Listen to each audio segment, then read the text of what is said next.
পবিত্র মাহে রমজান উপলক্ষে নেত্রকোনায় নাদিম মার্শাল আর্ট উশু সেন্টারের উদ্যোগে ইফতার ও দোয়া মাহফিল অনুষ্ঠিত হয়েছে। সোমবার বিকেলে শহরের বড়বাজারস্থ মিড পয়েন্ট রেস্টুরেন্টে এই ইফতার ও দোয়া মাহফিল অনুষ্ঠিত হয়।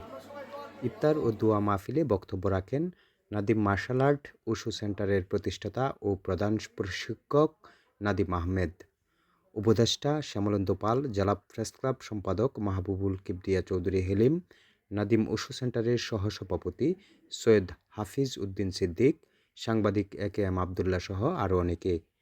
ইফতারের আগে দেশ, জাতি ও মুসলিম উম্মার সুখ, শান্তি, সমৃদ্ধি কামনা করে বিশেষ দোয়া করা হয়। আয়োজকরা জানান, কমলমতো শিশু কিশোরদের মাঝে শৃঙ্খলাবোধ, আত্মরক্ষা ও সমাজ কল্যাণমূলক বিভিন্ন কার্যক্রমে উদ্বুদ্ধকরণের লক্ষ্যেই এই সংগঠনের কার্যক্রম অব্যাহত থাকবে।